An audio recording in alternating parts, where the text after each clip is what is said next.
Journal l'histoire des enfants réunionnais de la Creuse. Elle fait aujourd'hui l'objet d'un roman, L'Arbre des Oublis, publié aux éditions de Boré. Corinne Valade, bonjour. Bonjour. Auteur de ce livre. Alors, un roman, mais qui s'appuie sur de nombreux témoignages qui pourraient être finalement une histoire vraie. Ah, c'est pratiquement une histoire vraie, puisque je suis allée à La Réunion rencontrer des personnes qui ont été vraiment impactées. En Creuse aussi, des gens qui ont connu des Réunionnais, mais aussi des Réunionnais qui ont eu du mal à se reconstruire. Donc c'est l'histoire de Lily, une petite fille déracinée, transplantée, comme on dit. Alors transplantée, on va même parfois plus fort, parce qu'effectivement, ces enfants ont été déracinés de leur vie dans les années 60. Ça a perduré jusqu'en 1982, dans des conditions très difficiles pour eux. On parle même parfois de déportation. C'est une pédopsychiatre qui a donné ce terme-là parce qu'elle a subi la déportation à Auschwitz et elle a dit qu'elle avait rencontré dans leur regard cette même désespérance.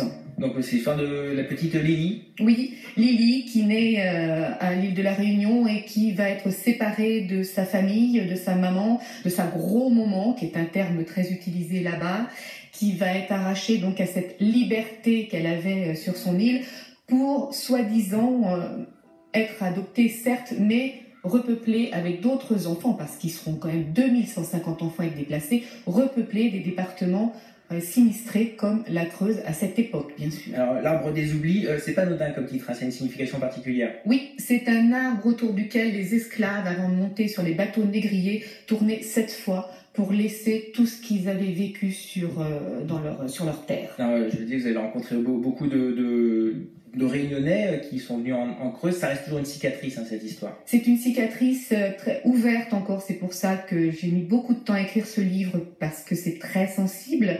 Aujourd'hui, la fédération des déracinés, représentée par Valérie Andanson, se bat pour une reconnaissance de cette histoire.